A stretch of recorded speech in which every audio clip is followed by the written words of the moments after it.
Sir మనం రెగ్యులర్‌గా వినేదేంటంటే, భర్తల వేధింపు తాళలేక భార్యల ఆత్మహత్య అనేది, లేదా భర్తే హత్య చేసేసాడు భార్యని అనేది. కానీ ఈ మధ్య గత కొంతకాలంగా వింటుందేంటంటే, భార్యల వేధింపు తట్టుకోలేక భర్తల ఆత్మహత్య అనేది వింటున్నాం సార్. రీసెంట్‌గా 3 పెద్ద కేసులు జరిగాయి. అందులో ఒకటి ఢిల్లీలో ఒక న్యాయవాది సార్. న్యాయవాది తను గన్‌తో కాల్చుకొని చనిపోయాడు. భార్య వేధింపు తట్టుకోలేక. దీని మీద సుప్రీం కోర్ట్ కూడా ఒక కామెంట్ చేసింది సార్. అసలు సుప్రీం కోర్ట్ ఏం కామెంట్ చేసింది? ఈ విషయంగా మీరెలా నిన్న ఢిల్లీలో ముఖర్జీ నగర్ అని ఉంటది. ఆ ముఖర్జీ నగర్‌లో ఒక అడ్వకేట్ ఆయన పేరు సమీర్ మెహందిర్తా ఆయన 45 ఏళ్ళు. హ్మ్. ఆయనకి, భార్యకి మధ్య గొడవలున్నాయి. భార్యతో విడాకులు తీసుకోవాలని ఆయన అనుకుంటున్నారు వాళ్ళిద్దరు. అయితే ఆయన మీద 498 ఏ సెక్షన్ ఐపీసీ కింద కేసుంది. ఆయన భార్యతో మాట్లాడుతున్నాడు, చాటింగ్ చేస్తున్నాడు ఈ విషయంలోనే. సడెన్‌గా ఆయన గన్ను తీసుకొని కాల్చుకొని చనిపోయారు. హ్మ్. ఇది ఇప్పుడు దేశవ్యాప్తంగా సంచలనం. ఎందుకంటే ఢిల్లీలో ఆయన అడ్వకేటు 'తీస్ హజారీ' కోర్ట్‌లో ఆయన ప్రాక్టీస్ చేస్తున్నాడు. సో, దాంతో ఒక్కసారిగా సంచలనం అయింది దేశవ్యాప్తంగా. అయితే ఇది ఫస్ట్ కేస్ కాదు. ఈ ఒక నెల తేడాలో ఇది మూడో అతిపెద్ద కేసు. ఇలాగా హ్మ్. సేమ్ భార్యలు ఓకే. వేధింపులు తట్టుకోలేకుండా భర్తల ఆత్మహత్యలు. ఫస్ట్ ఈ మధ్య కాలంలో జరిగిందొచ్చి బెంగుళూరులో అతుల్ సుభాష్ అనే ఒక వ్యక్తి హైటెక్ మన టెక్నాలజీ కంపెనీలో హ్మ్. జాబ్ చేస్తాడాయన టెక్ గై.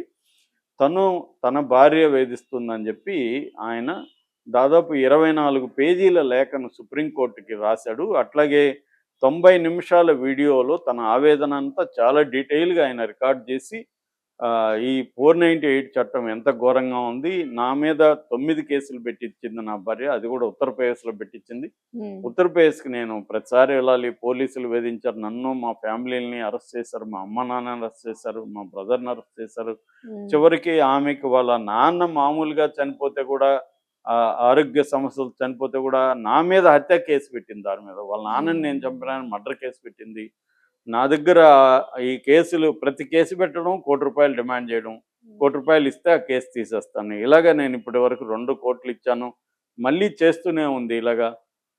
అని నేను తట్టుకోలేకపోతున్నాను సార్. ఈ 498ని మీరు మార్చండి.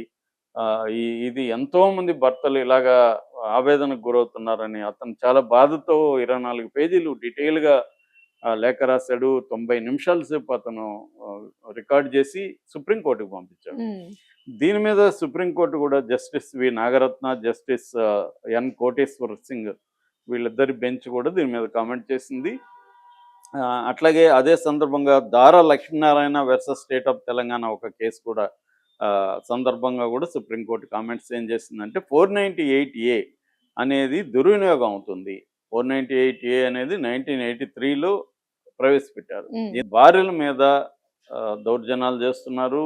వైలెన్స్ జరుగుతుంది. తర్వాత వరకట్న వేధింపులు పెద్ద ఎత్తున భర్త కావచ్చు, అత్తగారి హ్మ్. వైపు నుంచి కూడా పెద్ద ఎత్తున జరుగుతుంది. సో, భార్యలని, స్త్రీలని ప్రొటెక్ట్ చేయడం కోసం 498 అనే చట్టాన్ని తీసుకొచ్చారు హ్మ్. ఐపీసీలో. ఇదేందంటే వరకట్న వేధింపులకి వ్యతిరేకంగా ఉండే చట్టం. ఈ ఓకే సార్. చట్టం ఏందంటే ఇట్లాంటి ప్రత్యేక చట్టాల్లో మామూలుగా చట్టాల్లో ఉండే వెసులుబాటు ముద్దాయిలకుండవు. అంటే ఈ హుహు. కేసు పెట్టగానే అరెస్టులు చేసేయడం, హ్మ్. బెయిల్ రాకపోవడం ఇలాంటివి ఉంటాయన్నమాట. దీనికి సంబంధించి 2017కు ముందు వరకు సుప్రీం కోర్ట్ ఏం చెప్పిందంటే సంక్షేమ కమిటీలని పెట్టాలి. సంక్షేమ కమిటీల ఆధ్వర్యంలో ఈ కేసులు పర్యవేక్షణ జరగాలి. అట్లాగే కేసు ఏ మహిళ పెట్టినా ఇమ్మీడియేట్‌గా అరెస్ట్ చేయాలి. ఇలాంటి హ్మ్. రూల్స్ ఉండేది. అయితే 2017లో అదే సుప్రీం కోర్ట్ మళ్ళీ మార్చింది. మార్చి సంక్షేమ కమిటీలను రద్దు చేసి పోలీసులే ఎంక్వైరీ చేయాలి. అట్లాగే ఇమ్మీడియేట్‌గా అరెస్ట్ చేయాల్సిన అవసరం లేదు. ఇవన్నీ కూడా చెప్పింది. కానీ పోలీసులు అవేవి పాటించకుండా ఏం చేస్తున్నారు?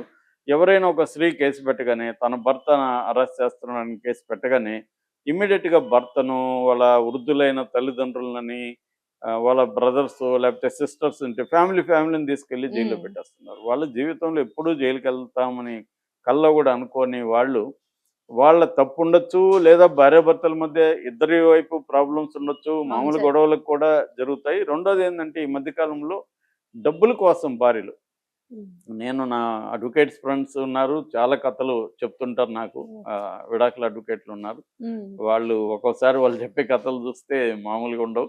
ఓకే. అంటే విమెన్ గూడా ఏం చేస్తున్నారంటే ఇవాళ కన్జ్యూమరిజం పెరిగి విమెన్ ఎక్కువ కన్జ్యూమర్స్ ఎవరంటే ప్రధానంగా విమెనే. మనకి ఏ షాప్లో అవును సార్. లెక్కలు తీస్తే ఉమెనే ఉంటారు, ఒకవేళ మగవాళ్ళు కూడా ఉమెన్ కోసం వచ్చుంటారు. హ్మ్. సో వీళ్ళు పొటెన్షియల్ కన్జ్యూమర్స్ ఎవరంటే ఉమెన్. అవును సార్. మామూలుగా ఒక సోషియాలజిస్ట్ బౌమన్ అంటాడనమాట.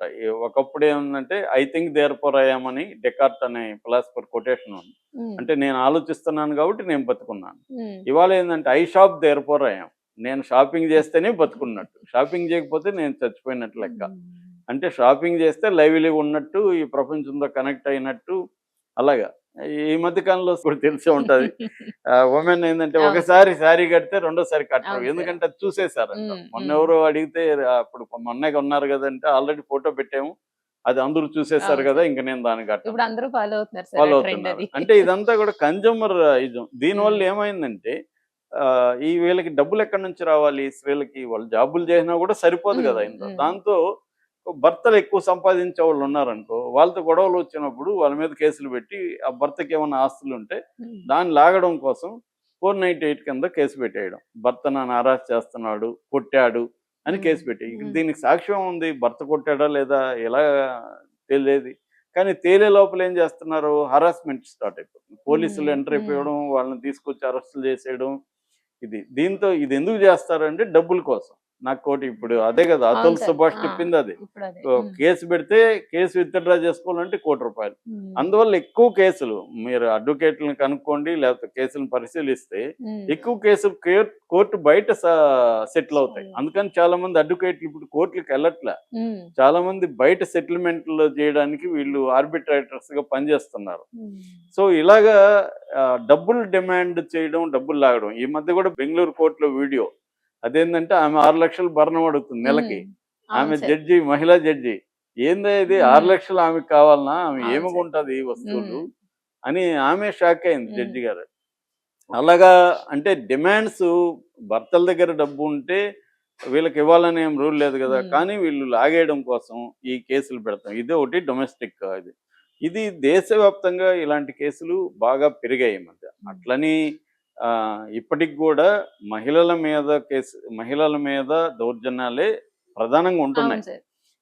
మనకి సంఖ్యాపరంగా డేటా హ్మ్. తీసుకుంటే నిన్ననే ఒక డేటా చూసాను. దాదాపు ఆహ్, ఈ సంస్థల్లో అంటే టీసీఎస్, ఇన్ఫోసిస్, ఐసీఐసీ బ్యాంకు ఇలాంటి సంస్థల్లోనే మహిళల మీద వేధింపులు 40% పెరిగాయనేది ఓహ్! Recent data.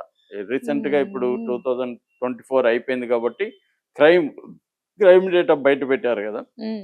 మహిళల మీద ప్రతి రాష్ట్రంలో తెలంగాణలో గూడా మహిళల మీద దాడులు పెరిగాయి. దాడులు గావచ్చు, దౌర్జన్యాలు గావచ్చు. హ్మ్. అవి ఒక పక్క బాగా పెరుగుతున్నాయి. హ్మ్.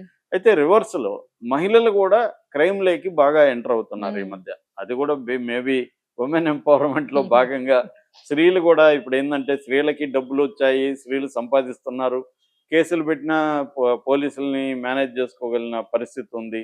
రెండోది ఫైనాన్షియల్ ఇండిపెండెన్స్ వచ్చింది వుమెన్‌కి కూడా. హ్మ్. కొంత ధైర్యంగా మాట్లాడడం, మీడియా సపోర్టు, చట్టాలు గూడా స్త్రీలకు అనుకూలమైన పోక్సో చట్టం ఒకటుంది. అంటే స్త్రీలకనే కాదు అది పిల్లలకి, హ్మ్. మగ పిల్లలకైనా గూడా. బట్ ఎక్కువగా అమ్మాయిలే పెడుతున్నారు. అది కూడా దుర్వినియోగం అవుతుంది. అట్లాగే 69 అని బిఎన్ఎస్ కొత్త చట్టం. 69 ఏందంటే ఒక మహిళతో కాపురం చేసి పెళ్లి చేసుకున్నాడా, చేసుకోలేదనేది పక్కన పెడితే వాళ్ళిద్దరూ కలిసి ఒక హ్మ్. 2 ఏళ్ళు, 3 ఏళ్ళు ఉన్నాక ఈ అమ్మాయి ఎళ్లి ఇతను నాకు ఫాల్స్ ప్రామిసెస్ ఇచ్చి నాతో కలిసున్నాడు.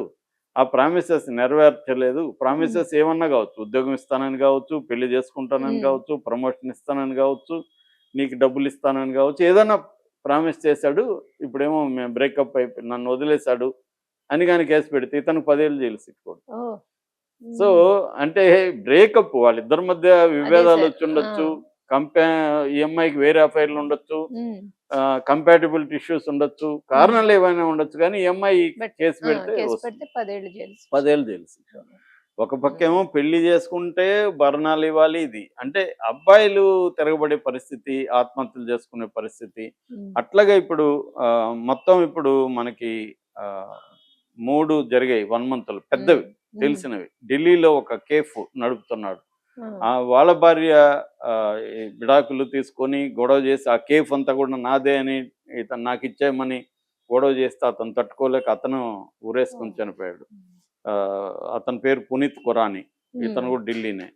సో ఢిల్లీలోనే 2 సంఘటనలు 1 మంత్ గ్యాప్‌లో జరిగాయి. అంతకుముందు బెంగుళూరులో జరిగింది. అంటే ఒకవైపు స్త్రీల మీద దౌర్జన్యాలు, ఆహ్, హత్యాకాండలు పెరుగుతుంటే, రెండో వైపు స్త్రీలు కూడా మగవాళ్ళని వేధించడం, ప్రియులతో కలిసి మగ భర్తలను చంపేయడం, ఈ హ్మ్. కేసులు కూడా మనకి బాగా పెరగడం అవును కనిపిస్తుంది. ఇది సార్. ఆందోళన కలిగిస్తూ ఉంది. అవును సార్. రైట్. Thank you.